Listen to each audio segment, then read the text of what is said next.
हल्ली स्टीलचं म्हणा किंवा आपलं ह्याचं प्लास्टिकचे किंवा अॅक्रेलिकचे अशी देवघर आलेली आहेत, ती छान दिसतात, पण त्याच्यामध्ये ऊर्जा स्टोरेज होणार नाही. सगळ्यांना जॉबला जायची घाई असते आणि सगळी धावपळ असते. मग अशा वेळेत जी देवघरात पूजा करतो आपण, मग ती कशी करावी? कारण का मग ती पळापळ असते पूजा करण्याची, आणि मग कोणती वस्त्र वापरावी किंवा कशी करावी याबद्दल थोडं मार्गदर्शन. सुंदर प्रश्न विचारला तुम्ही. मी 5-5 स्तोत्र वाचले की देव प्रसन्न होणार आहे, किंवा मी 10-10 स्तोत्र वाचले किंवा एवढे हे केलं की मी तेवढा, तर कारण का तुमचं तिथे काय होणार की ती यांत्रिक क्रिया तयार होते.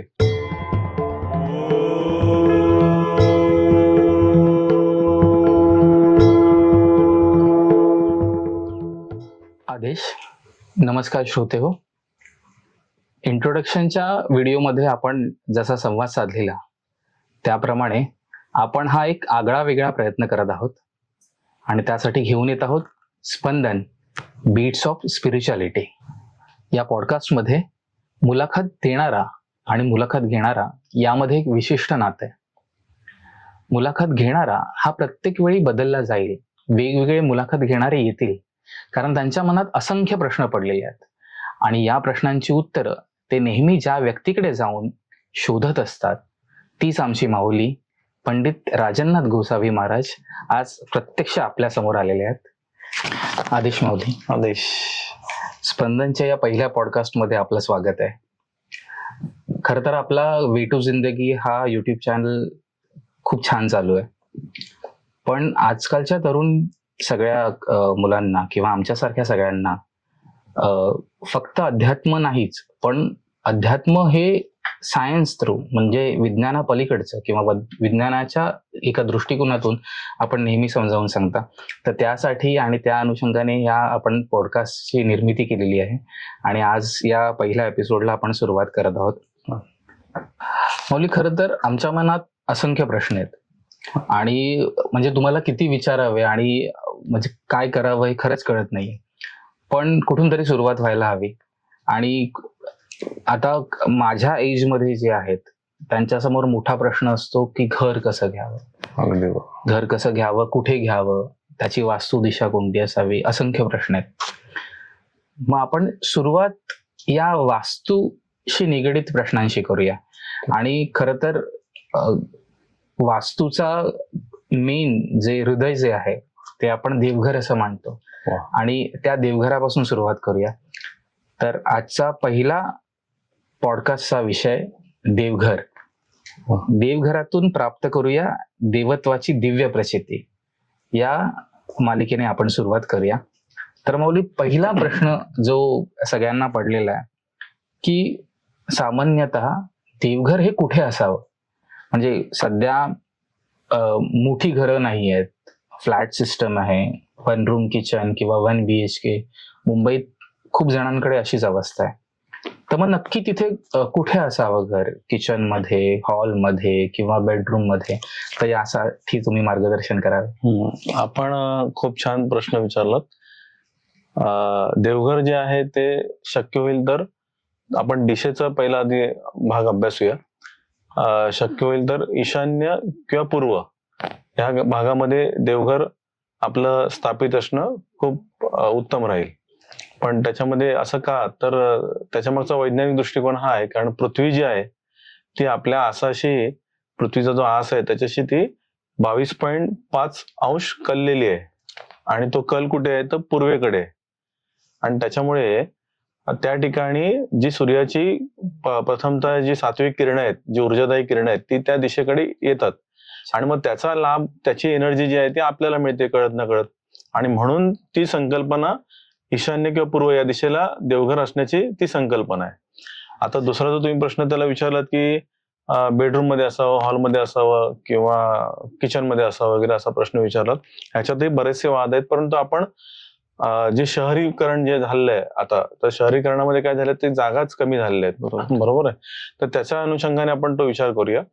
तर शहरीकरणामुळे काय झालंय, तर आपला हॉल असेल, बेड असेल किंवा किचन असेल, शक्यतो आपण देवघर हॉलमध्ये, आपण देवघराला प्राधान्य देऊया हॉलमध्ये. परंतु हॉलमध्ये शक्य नसेल आपल्याला, आपल्या जागेच्या अभावी, तर आपण ते किचनकडे नेऊ शकतो.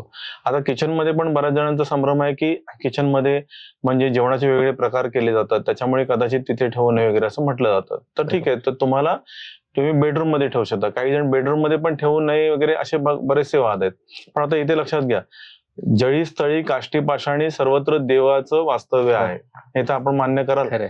मग या अनुषंगाने विचार केला तर देव ही आपल्यासाठी असलेली ती गरज आहे. म्हणजे देव हे जी अक्षर जे आहेत, हा जो उच्चार आहे, तोच मुळात संस्कृत जो धातू आहे दिव म्हणजे प्रकाशने किंवा तेजाने भारणे, बरं. तेजाने भारलेली जी अवस्था आहे ती, आणि त्याच्यामुळे ती दिव हा जो म्हणजे देव ही जी काही संकल्पना आहे ती आपल्यासाठी आहे. त्याच्यामुळे एक भाग लक्षात ठेवू, तर देवाला समजतं की आपला जो भक्त आहे तो अडचणीत आहे, तो जागे त्या शॉर्ट मध्ये आहे. त्याच्यामुळे आपण लक्षात घ्या की हॉलमध्ये जर आपण देवघर आपल्या ठेवता आलं तर ते ईशान्यपूर्व दिशेला ठेवा. बेडरूम मध्ये ठेवता आलं तर समजा आता काही वेळेस आपण म्हणतो की बेडमध्ये आपली झोपण्याची जागा आहे किंवा फॅमिली प्रायव्हसी आपली वगैरे, तर त्याच्यातही आपल्याला त्याच्यात अनुषंगाने आपण त्याला पार्टिशन लावू शकतो, पडदा लावू शकतो, असं काही करू शकतो आपण. आणि किचन मध्ये ठेवायचं झालं तरी सुद्धा त्या ठिकाणी पण एक छोटंसं पार्टिशन त्याला साईडले आपण देऊ शकतो. पण एक लक्षात घ्या की सगळ्यामध्ये संकल्पना महत्वाची आहे, तर हॉलमध्ये असेल तर अधिकच चांगलं. आपण ते हॉलमध्ये म्हणजे दर्शनी नको, म्हणजे आपण हॉलमध्ये एंट्री केलेली आहे, आपण बाहेरून आतमध्ये आलो घरात आणि समोरच ठेवलेलं आहे, तर तसं नका करू. त्याला ईशान्य पूर्व दिशेचा अंदाज घ्या आणि मग त्याप्रमाणे तिकडे ठेवा, असं करा. बरोबर. आणि माऊली, जर हॉलमध्ये आहे तर जसं तुम्ही म्हणालात की समोर दिसता कामा नये, पण काय होतं की आपल्याकडे पाहुणे येतात, ते हॉलमध्ये बसतात, मग अशा वेळी काय करावं? कारण असंही म्हणतात की देवघर हे सगळ्यांना दाखवू नये, हा एक प्रकार पण प्रचलित आहे. तर मग त्यासाठी तुम्ही काय सांगा? आपण काय कराल की आपण आपल्या घरी पाहुणे आले की आवडीने आपण त्यांना पूर्ण घर फिरवतो, साहजिकच आहे, हरकत नाही. पण शक्यतो काय करा की त्यांना आपल्या मुद्दामून जाणीवपूर्वक देवघराकडे कॉन्सन्ट्रेट करायला नका देऊ, किंवा देवघराकडे मुद्दामून त्यांना नका नेऊ. सहज त्यांचं लक्ष गेलं तर काय वाईट होत नाही आपल्याला. पण दुसरा एक भाग तुम्ही करू शकता. समजा हॉलमध्ये देवघर ठेवलेलं आहे, पण मी म्हटलं तुम्हाला की दर्शनी म्हणजे दरवाजातून आतमध्ये आलं की लगेच समोर देवघर नका ठेवू, तर ते तुम्ही ईशान्य पूर्व दिशेचा विचार करून ते ठेवू शकता. आणि त्याचप्रमाणे पाहुण्यांना बसण्याचं जे आसन आहे, तुम्ही पाहुण्यांना जिथे तर ते शक्यतो देवघराच्या नका समोर ठेवू. आणि बाकीचं तुम्हाला सांगितलं की पार्टिशन तुम्ही लावू शकता किंवा पडदा त्या ठिकाणी लावू शकतो, आपण हे करू शकतो आपण. मात्र पुढे एक प्रश्न येतो की देवघराला दरवाजा लावायचा की नाही लावायचा. काही जण असा प्रश्न पुढे विचारू शकतात किंवा त्यांना प्रश्न हा पडू शकतो. तर देवघराला, आपल्या घरातल्या देवघराला म्हणजे देवाऱ्याला दरवाजा न लावणे योग्य.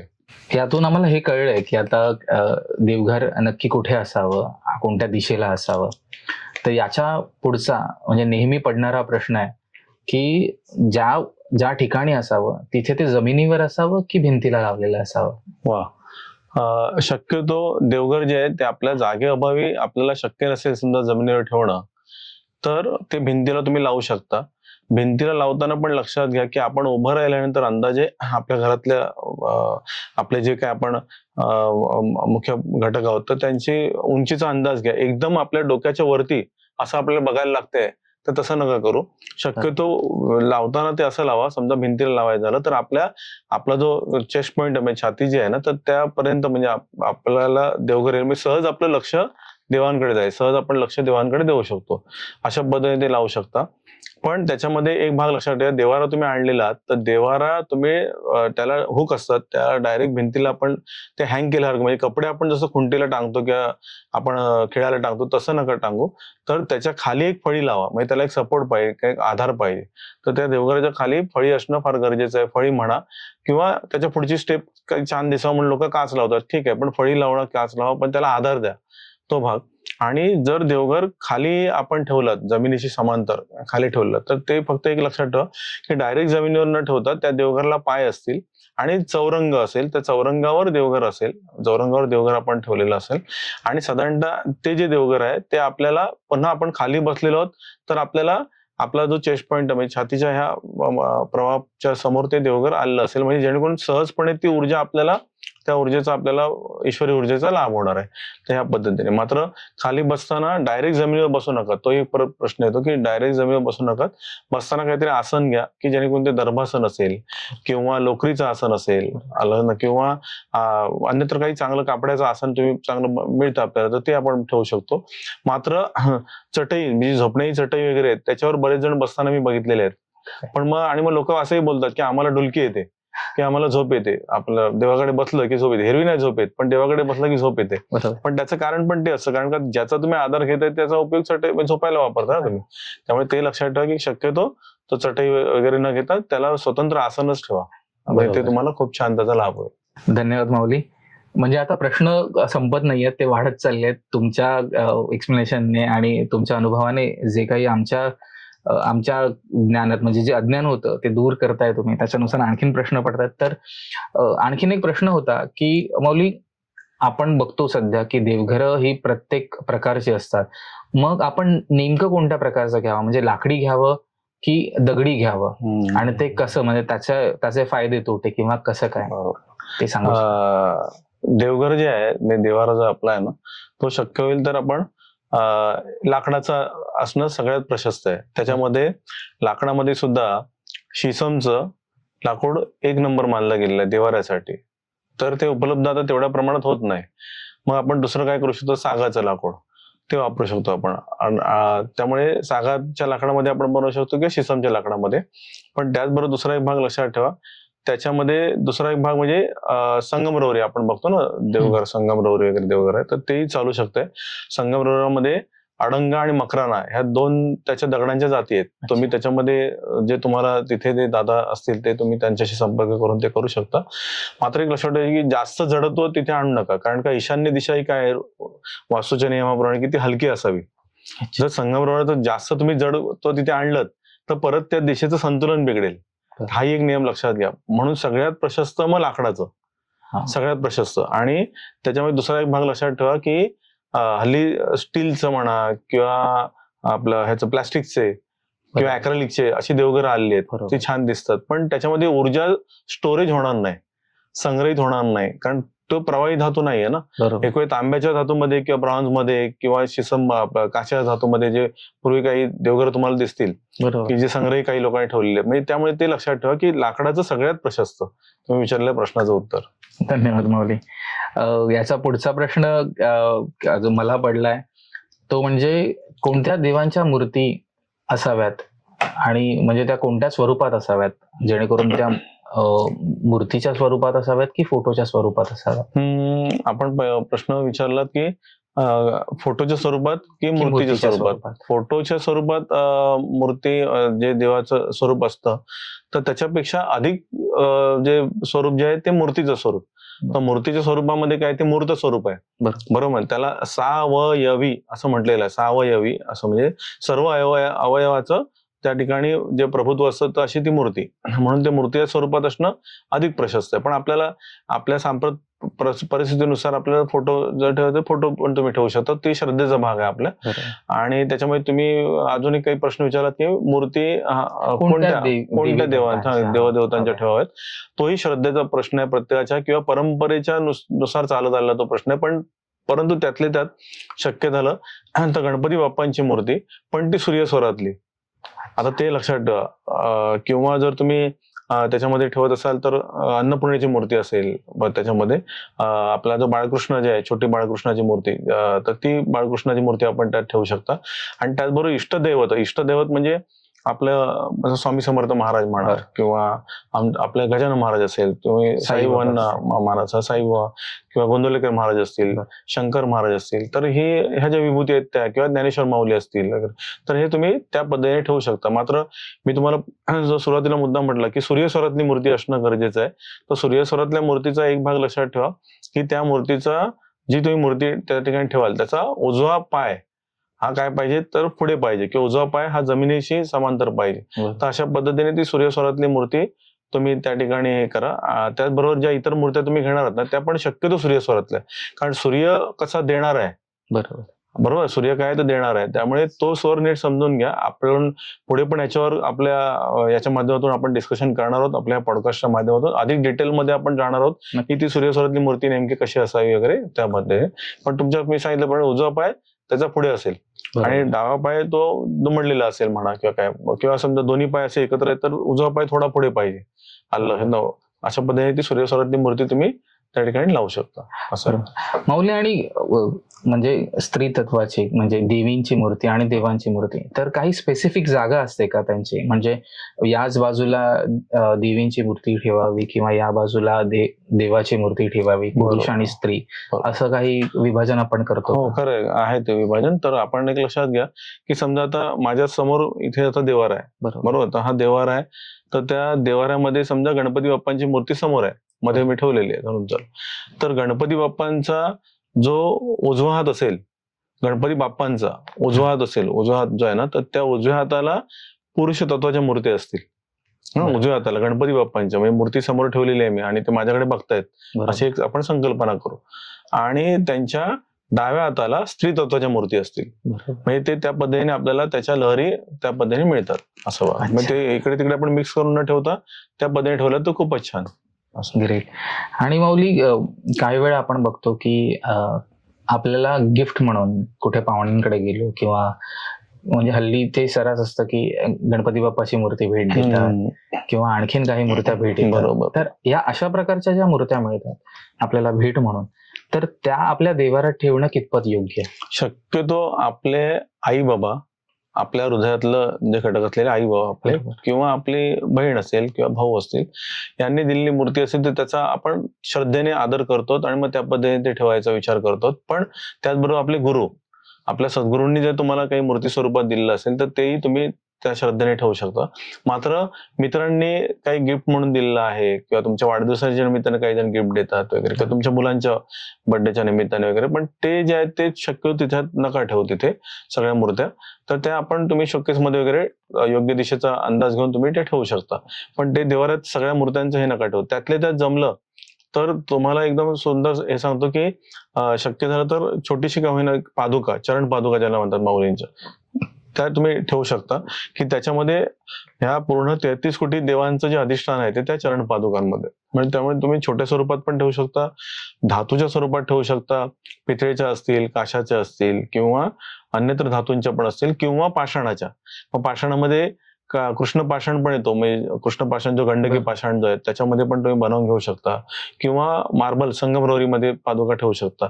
आणि मग त्या ठिकाणी एकाग्र व्हायला तुम्हाला फार उत्तम त्याचा लाभ होईल. म्हणजे पादुकांकडे सहज तुमचं लक्ष गेलं तर तुम्ही त्याच्यातून म्हणजे तुम्हाला जी काही देवता पाहिजे त्या ठिकाणी त्या देवतेचं तुम्ही अधिष्ठान त्या ठिकाणून घेऊ शकता. म्हणजे तुम्ही चरण पादुका तुम्हाला मोठ्या लहरी त्या ठिकाणी देत असते असं. माऊली, आता म्हणालात तुम्ही की पादुका या वेगळ्या धातूमध्ये किंवा कृष्ण स्टोन म्हणजे याच्या मूर्तीमध्ये घेऊ शकतो, गंडकी पाषाण.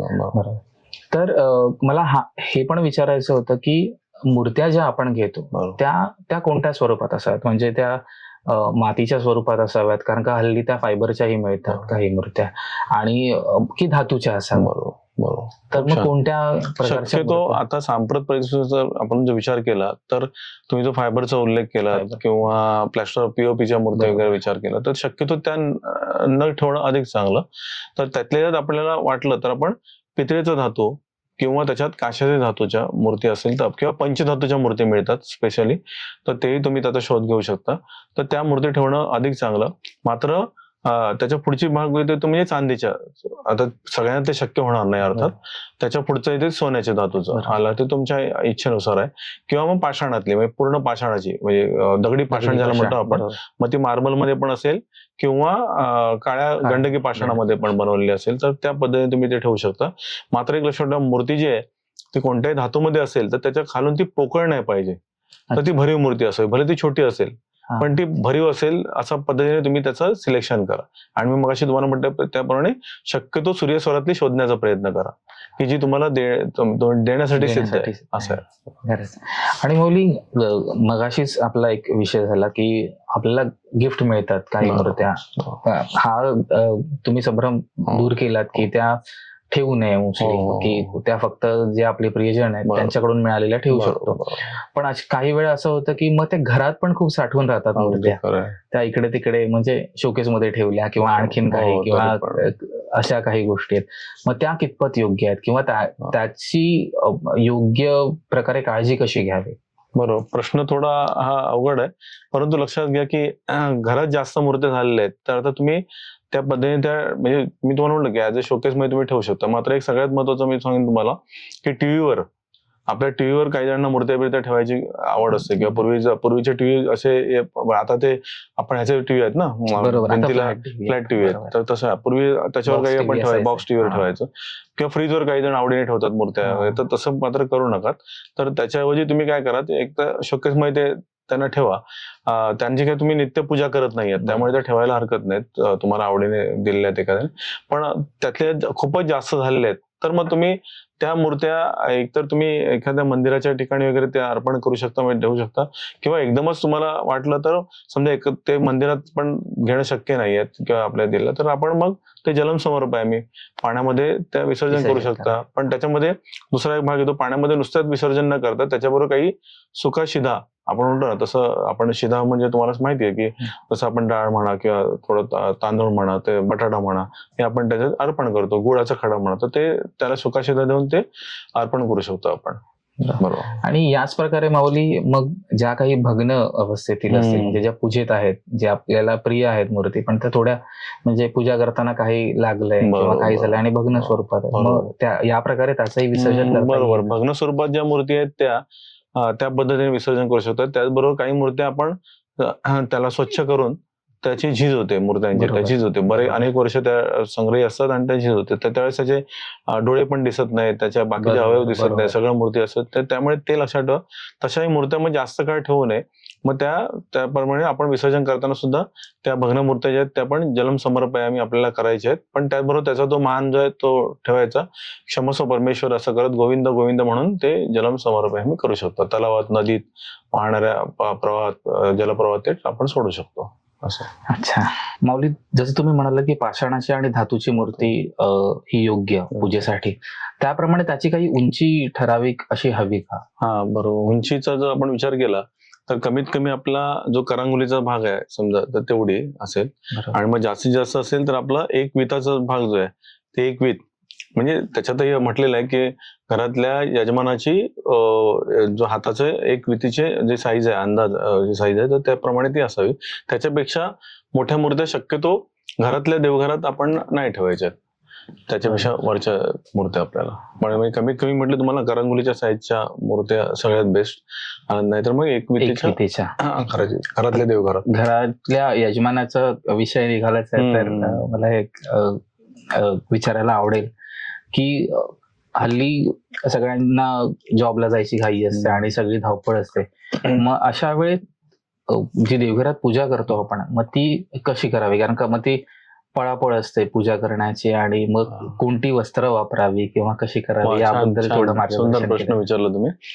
त्याच्यामध्ये एक लक्षात घ्या, मी बहुतांश काही ठिकाणी बघितलं की म्हणजे अर्थात ते काही चुकीचं करतं असं म्हणता येत नाही, पण त्यातले त्यात काही जणांनी बघितलं की आंघोळ झाली म्हणजे आंघोळीचा पहिला तांब्या घेतला की मग ते मंत्र सुरू होतात आणि बुटाची लेस बांधेपर्यंत ते मंत्र चालू राहतात, असा एक. तर ती एवढी घाई करायची काही गरज नाही आपल्याला. देव काय म्हणत नाही आपल्याला की एवढे मंत्र म्हटलेच पाहिजेत आणि एवढी स्तोत्र म्हटले पाहिजे. त्याच्यामध्ये एक लक्षात घ्या की काही लोकांना मी असंही बघितलं की तो आंघोळीचा जो टॉवेल आहे तो आंघोळीचा टॉवेल आपला अंग पुसलं की तो टॉवेल बांधून तेव्हाची पूजा उरकायची, म्हणजे करायची. अर्थात ते पण श्रद्धेने करत असतात आणि लगेच आपल्या कामाच्या गडबडीत ते राहत. तर त्याच्यापेक्षा एक करा की थोडंसं कमी मंत्र म्हटलं तरी चालेल, कमी स्तोत्र म्हटलं तरी चालेल, पण त्यामध्ये काय कराल तर एखादं वस्त्र की जे आपल्याला त्या पूजेसाठीच नियुक्त करता येईल, तर असं एखादं तुमच्या आवडीने रंग घ्या. फक्त त्यात काळा रंग नका घेऊ, त्यातले जर भगवा रंग असेल तर तो एक ऊर्जादायी रंग आहे, किंवा सफेद रंग असेल तर तसं एखादं, जरी ते धोतर सारखं तुम्हाला नाही बांधता आलं तरी लुंगीसारखं वस्त्र तुम्ही ते खाली लावू शकता किंवा क्रॉस बांधू शकता. म्हणजे आपण जसं माऊली ज्ञानेश्वर महाराजांच्या इथे बघतो क्रॉस वस्त्र, नाथपंथीय परंपरेत ते क्रॉस वस्त्र बांधलं जातं, योग वस्त्र त्याला म्हणतात, तर तसं बांधू शकता. किंवा मग उपरण एक घ्या आणि खाली एक लुंगीसारखं वस्त्र बांधा आणि मग ते वस्त्र पर्टिक्युलर पूजेसाठीच वापरा. अल्लाह माहिती म्हणजे आणि त्याला काही 1-2 मिनिटं जातात फक्त त्या कायला आणि परत ते खडी करून ठेवून द्या. म्हणजे अशा पद्धतीने त्याच्यामुळे काय होईल की ती ऊर्जा जी युनिफॉर्म मध्ये एक ऊर्जा असते ती तुम्हाला मिळेल. जसं बघा शाळेतला तो गणवेश बघितला की आपल्याला लगेच शाळेची आठवण शाळेत जायचं आपल्याला. आपण जर समजा तुम्ही जॉगिंग करत असाल वॉकिंग करत असाल तर थोडंसं तुम्हाला ते जर युनिफॉर्म तुम्ही जर घरी सेट केला तर तुम्हाला त्या युनिफॉर्म कडे बघून पण एक ऊर्जा मिळणार आहे बरोबर. की मला हे करायचंय. तसंच हे जे आहे हे वस्त्र जे आहे जे आध्यात्मिक ऊर्जाचे वस्त्र आहे ते बरोबर. तुम्हाला त्यासाठी ऊर्जा देणार आहे आणि म्हणून तुम्ही त्याचा लाभ घेऊ शकता असं. बरोबर. आणि ते वस्त्र मग कोणत्या रंगाचं असावं?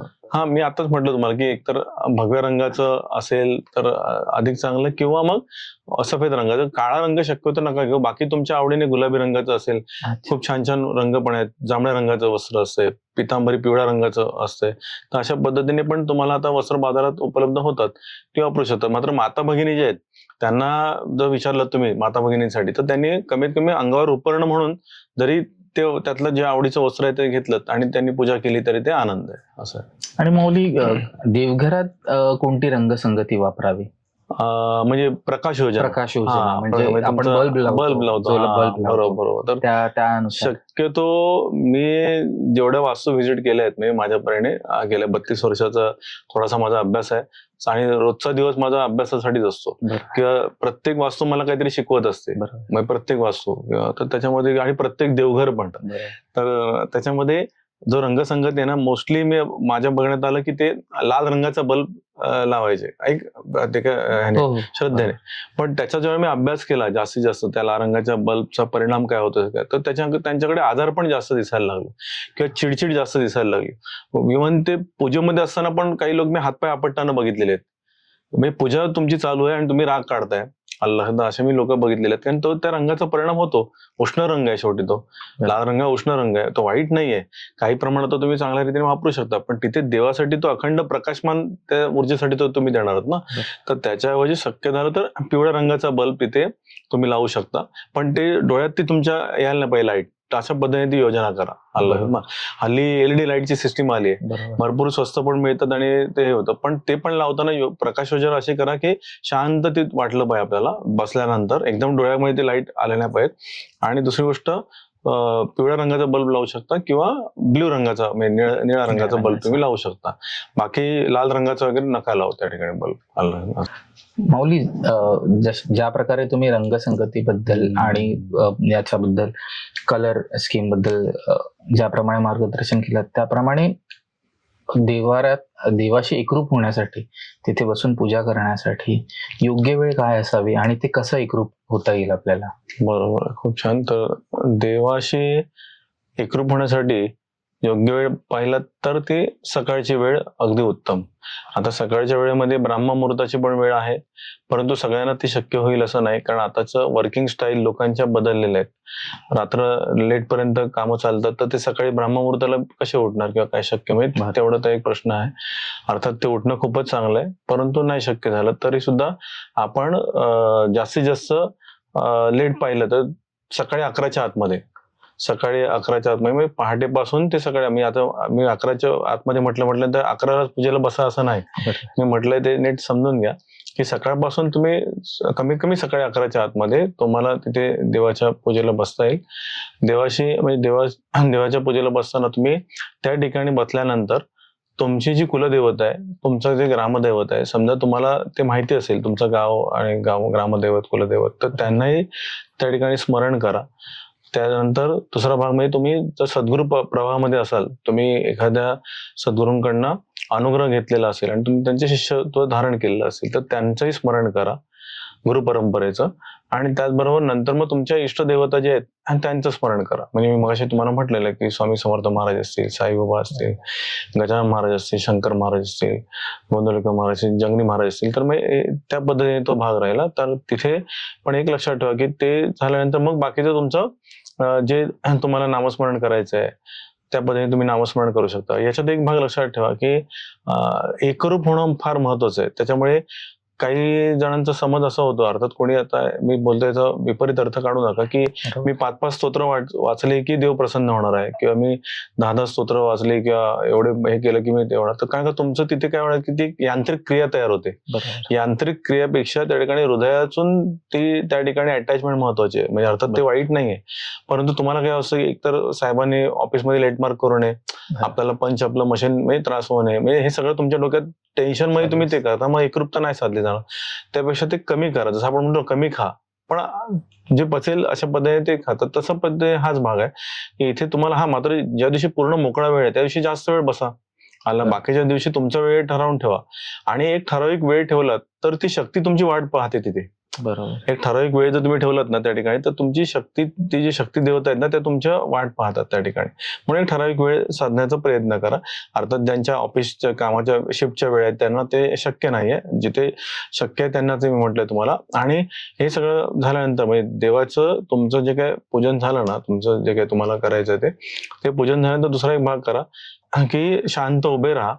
शांत उभं राहायचंय आणि आपल्या स्वतःभोवती एक प्रदक्षिणा शांतपणे घ्यायची, एकच प्रदक्षिणा, जसं आपण मंदिरात घेतो, पण आपल्या स्वतःभोवती एक प्रदक्षिणा. आणि त्याच्यानंतर त्या ठिकाणी त्या ईश्वरी तत्वासमोर नतमस्तक व्हा. आपलं डोकं त्या ठिकाणी टेकवायचं, नमस्कार करायचा, शांतपणे उठायचं, मग आपल्या कामाला निघून जायचं. हा एक भाग करा.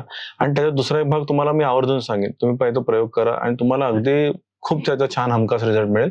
प्रयोग असा राहील की जसं तुम्ही सकाळी देवांशी एकरूप होता आणि तुमची काही समजा तुम्हाला काही होणारी कामं किंवा काय असेल त्याच्याबद्दल पण तुम्ही सांगता, कधी कधी होतो ना संवाद तुमचा होतो. आता काय करा, रोजचा संवाद ठेवा ईश्वरी तत्वाशी, की बाबा मी तुझ्या शक्तीमुळे माझं खूप छान चाललेलं आहे, माझा दिवस आनंदात, सुखात आणि आपल्या सर्वांचं कल्याण हो, अशा पद्धतीने तुम्ही प्रार्थना करा.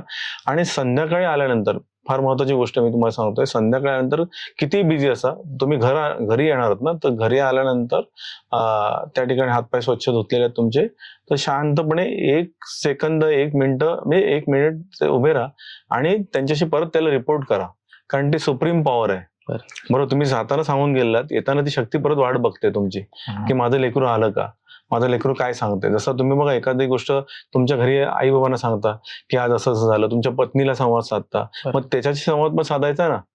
तिथे तुम्ही कमतरता ठेवू नका, तो संवाद साधा तिथे, मग तुम्हाला समजेल की काय तुमचं झोळी भरलेली राहील. खूप ताकदीचा हा प्रयोग आहे. तुम्ही फक्त तिथे 1-2 मिनिटं द्या, त्या शक्तीला सांगा की माझा आजचा दिवस छान गेलेला आहे, खूप सुंदर.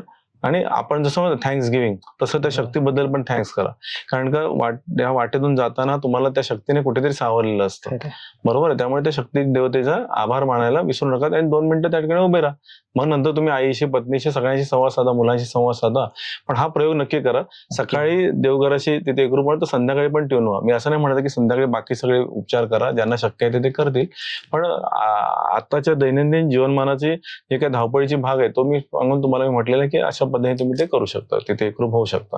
म्हणजे 2 वेळा साधा आणि तो प्रयोग करा, तुम्हाला दिसेल हमखास रिझल्ट चालू होणार तुमचे. किती अडचणीत तुम्ही असाल, किती तुमच्या अडकलेले मार्ग असतील, ते खुले नाही झाले तर आपलं नाव नाही, एवढं गॅरंटेड हा प्रयोग आहे. खूप छान, खूप छान. म्हणजे खरं तर मी एकच प्रश्न विचारतोय, पण मला जी मनात असलेल्या 10 प्रश्नांची उत्तरं एकाच वेळेस मिळत आहेत. त्यामुळे खरंच खूप छान वाटतंय. म्हणजे हा संवाद असा चालत राहावा असं वाटतंय. माझ्याप्रमाणे आपले जे श्रोतेगण आहेत त्यांच्या मनातही असे असंख्य प्रश्न असतील. त्यासाठी आज आपण इथेच थांबूया, जेणेकरून आपल्याला त्यांचे प्रश्न कळतील कमेंटद्वारे आणि आपण पुढच्या भागात त्या प्रश्नांना योग्य तो न्याय देऊ शकू. त्यासाठी आपण आज इथेच रजा घेतोय. आदेश.